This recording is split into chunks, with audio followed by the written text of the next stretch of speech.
Eh bien voilà, bonne fête à toutes vos familles. Et dans cette fête de la Sainte Famille, de Joseph, Marie et de l'Enfant Jésus, nous sommes invités à contempler la grandeur, la beauté de la famille.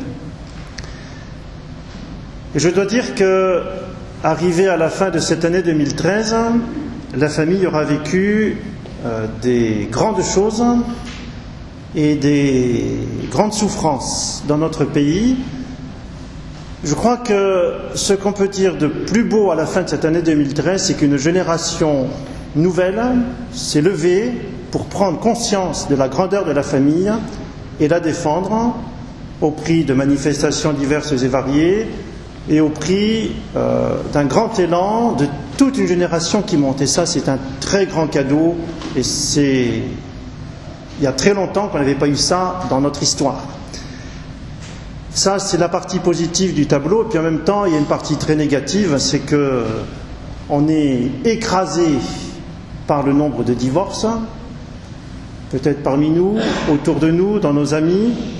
Moi-même, je suis très impressionné de voir le nombre de couples et de familles en fragilité au sein de la paroisse, et de tous âges, avec des tentations terribles de quitter l'autre, de refaire sa vie d'une manière ou d'une autre. Voilà.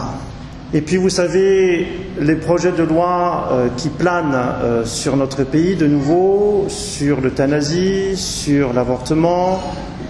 Les évêques de France ont été très nombreux autour de Noël à envoyer différents messages à leur diocèse et au pays tout entier pour demander la prière de tous les chrétiens que nous sommes pour ces nouvelles batailles qui s'annoncent en faveur de la vie et de la famille et contre la culture de mort. Je dois dire également que le tableau de la famille n'est pas très brillant puisque nous assistons à un effondrement des mariages. Ici à Bolène, ça a été très spectaculaire cette année. On n'en a eu que 7 à la place d'une douzaine les années précédentes. Et d'avoir interrogé quelques confrères autour et au niveau national, c'est un peu pareil partout. Alors ça mérite réflexion quand je vois également en contraste que parmi toutes les familles des baptêmes, désormais ce sont 80% des parents qui baptisent leurs enfants qui ne sont pas mariés eux-mêmes. Voilà. Et chaque année, la proportion grandit.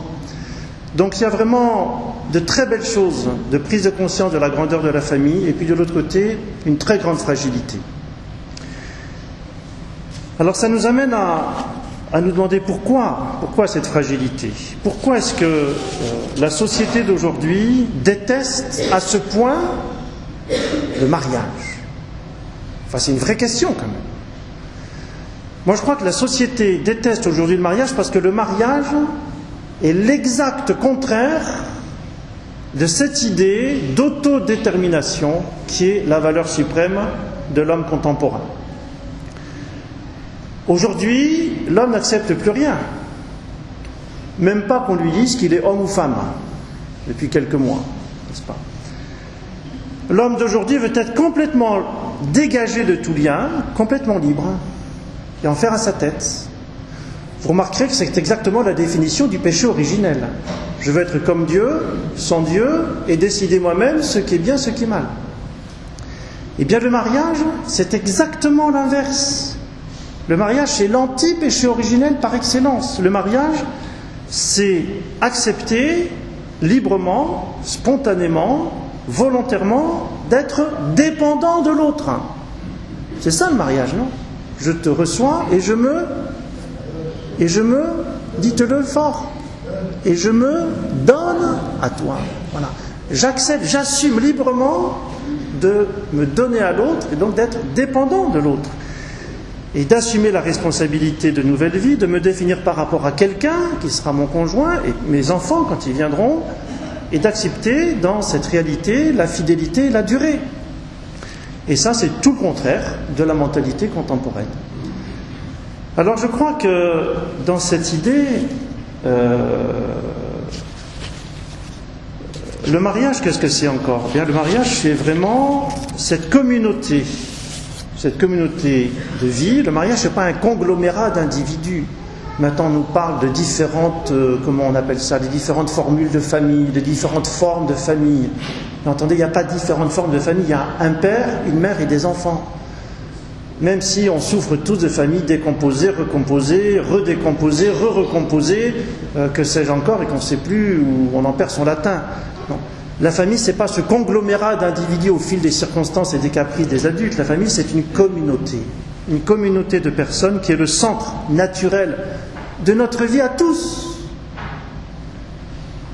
Parce que c'est dans la famille, précisément, que la personne va se découvrir elle-même comme dépendante de l'autre, en relation avec l'autre, et c'est dans cet engagement du mariage et de la filiation, paternité-filiation, que on va découvrir et vivre cette relation d'amour qui est capable de recevoir et de donner de manière stable et unique.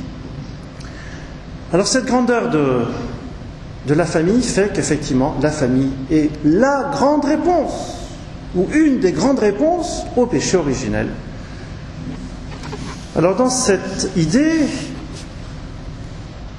saint Paul continue la lecture de tout à l'heure aux Colossiens avec 4 lignes tout à fait intéressantes. Vous les femmes, soyez soumises à votre mari, dans le Seigneur, c'est ce qui convient. Et vous savez que saint Paul le développe davantage dans la lettre aux Éphésiens. Ensuite, vous les maris, aimez vos femmes. On peut répéter, toutes les femmes là, dites-le avec moi. Vous les maris, aimez vos femmes. Et ne soyez pas désagréables avec elles. Oh là là. Bien. Et saint Paul continue dans la lettre aux Éphésiens en disant « Aimez vos femmes comme le Christ a aimé l'Église jusqu'au sacrifice de la croix. » Ensuite, vous les enfants, écoutez bien les petits, vous les enfants et les jeunes, en toutes choses, écoutez vos parents. Ok ? C'est ça qui est beau dans le Seigneur. Et vous les parents, n'exaspérez pas vos enfants. Vous risqueriez de les décourager. Oh, je répète ça. Vous les parents, n'exaspérez pas vos enfants. Vous risqueriez de les décourager. Vous savez, à ce niveau-là, je suis très impressionné quand je prépare les jeunes au mariage, dans le livre des fiancés qu'on leur donne pour travailler chez eux à la maison. Le premier chapitre, c'est l'homme et la femme à l'image, à la ressemblance de Dieu. Premier chapitre de la Genèse, c'est pas très original pour commencer un livre vers le mariage. Et la première question qu'on leur pose, c'est quelles sont vos qualités ? Vous croyez, si vous voulez, il y en a 75% à 25 ans qui ne connaissent pas leurs propres qualités. Moi, je regarde à ce moment-là, te marie pas. Je me regarde comme ça, ben oui, si tu n'as rien à donner à l'autre, te marie pas. Tu vas dire à ton mariage, je me donne à toi. Si tu n'as rien à donner, tu vas mentir le jour de ton mariage, te marie pas. Ah, ça les secoue un peu et petit à petit, ils trouvent quelques qualités. Mais pourquoi à 25 ans, ils sont incapables de dire leur propre richesse intérieure ? Parce qu'il n'y a jamais eu de miroir en face pour leur dire. Il n'y a jamais eu un professeur, un parent, un grand-père, un oncle, un chef d'entreprise pour leur dire, là, tu es capable de faire ça. Tu es peut-être nul en anglais, en maths, ok, c'est bien, mais on s'en fiche à la limite. On peut très bien aller au ciel sans connaître l'anglais ou les maths. Mais tu es capable de faire le boulanger, le médecin, ceci, cela, peu importe. Tu as des dons, tu as des charismes. Mais comment se fait-il que nous, les adultes, nous n'ayons pas plus que ça le cœur de dire à nos enfants leur qualité, leur beauté, leur capacité, leur charisme, pour les orienter, non pas sur les chemins qu'on aurait voulu, nous, parents, pour nos petits. Je suis médecin, mon fils sera médecin, ça veut dire quoi ça ? Bon, mais pour les orienter sur leur propre destinée, sur leur propre chemin de bonheur. Voilà. Vous, les parents, n'exaspérez pas vos enfants, vous risqueriez de les décourager. Eh bien, tout un programme, tout ça, n'est-ce pas ? Bien. Alors, cette soumission, je sais qu'elle fait jaser aussi, n'est-ce pas, dans la mentalité actuelle. Femmes, soyez soumises à vos maris. Alors, qu'est-ce qu'on n'a pas dit sur cette phrase ? Sauf que quand vous regardez la Sainte Famille,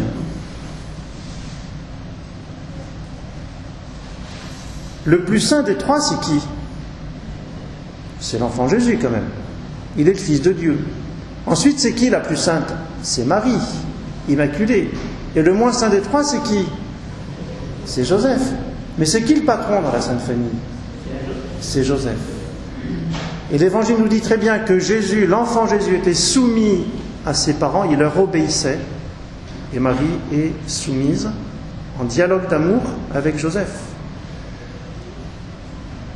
Donc soyez soumises à vos maris, soyez soumises, et réciproquement, dit saint Paul dans la lettre aux Éphésiens, soyez soumis les uns aux autres. Donc il y a une soumission de la femme à son mari, et il y a une soumission du mari à sa femme.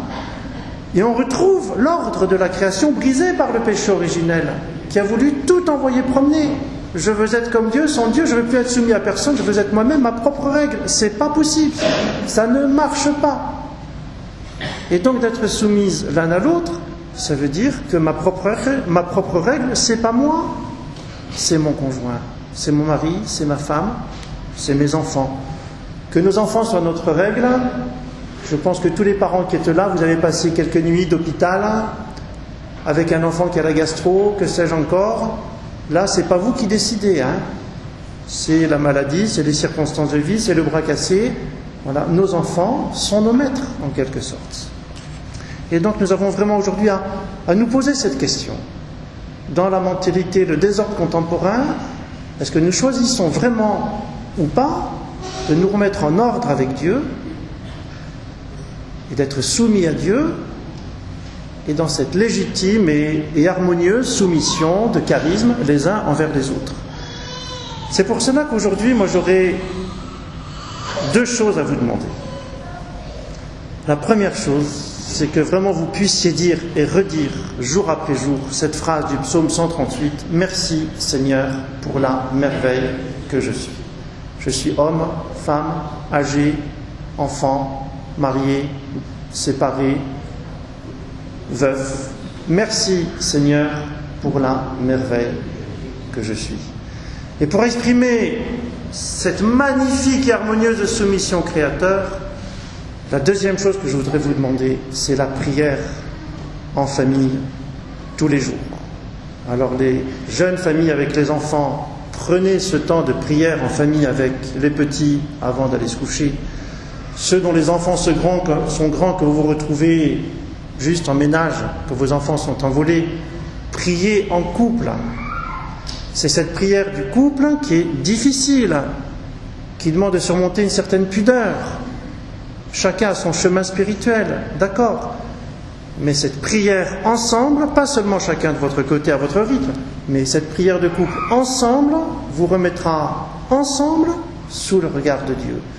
Et pour ceux qui sont en situation de veuvage ou de solitude, eh bien réunissez-vous avec 2 ou 3 amis, des voisins de quartier, que sais-je, mais ensemble faisons monter vers Dieu notre prière. Et là je voudrais, juste pour finir, dire avec le pape la tendresse de Dieu pour toutes les familles en difficulté. Approchons-nous avec attention et affection de toutes ces familles en difficulté, de celles qui sont contraintes de quitter leur terre. Bon, ici à Bolène, on n'est pas très concernés. Celles qui sont brisées, celles qui n'ont plus de travail, celles qui souffrent pour beaucoup d'autres raisons. Approchons-nous avec tendresse des époux en crise ou de ceux qui sont désormais séparés pour leur dire « Dieu est avec vous au milieu de vos ténèbres, de vos difficultés. Dieu est avec vous. » Et puis, dans ce thème de la Sainte Famille, je crois que nous reprenons le thème de la vie. Et je voudrais quand même redire qu'on nous casse les oreilles année après année pour nous dire les différentes causes de mortalité. Alors, X milliers de décès qui sont liés au cancer, X milliers qui sont liés aux AVC, aux maladies cardiovasculaires, que sais-je encore. La première cause de mortalité en France, c'est quoi ? C'est l'avortement. 220 000 avortements par an. C'est la première cause de mortalité en France. 220 000 par an. Il faut avoir le courage et l'honnêteté intellectuelle de le dire, même si c'est politiquement pas du tout correct. Et il faut rappeler à ce sujet que c'est pas parce qu'une loi existe que le contenu de cette loi est bon. Je crois qu'on peut remercier le ciel de ce qui se passe actuellement en Espagne pour justement aider les femmes à garder leurs enfants et respecter toute vie. J'ai été très marqué par un petit dessin humoristique il y a quelque temps. On voit quelqu'un qui crie vers Dieu, mais mon Dieu, pourquoi toutes ces catastrophes? Pourquoi tu ne nous envoies pas un médecin? Pourquoi tu ne nous envoies pas un ingénieur? Pourquoi tu ne nous envoies pas un chef politique? Et Dieu répond, je vous l'avais donné, mais vous l'avez avorté. Et oui. Et je pense au niveau de la musique, c'est un exemple célèbre. Vous savez que Beethoven, aujourd'hui, il n'aurait jamais vu le jour. Avec une mère malade, des malformations, enfin, etc. Ça donnait un des génies de la musique. Et Dieu nous dit, jour après jour, je vous avais préparé des médecins, des ingénieurs, des chefs, des grands personnes. Vous les avez fait disparaître. Ah oui. Et donc je crois que dans ces mois qui s'annoncent, nous allons vraiment prier pour la vie, nous allons prendre conscience de cette grandeur de la famille. Et puis dans cet humble quotidien des jours, sans provocation, sans exaspération, eh bien nous allons vivre ce travail lent, patient, ce labour humble de celui qui agit pour imiter Dieu, en se rappelant que la Sainte Famille, elle n'a pas fait de grands éclats, elle n'a pas été dans les médias, elle n'a pas été applaudie, elle a été fugitive, elle a été toute humble. Eh bien nous allons vivre la même chose à l'image de Joseph, Marie et Jésus. Merci Seigneur pour la merveille que je suis. Au nom du Père et du Fils et du Saint-Esprit. Amen.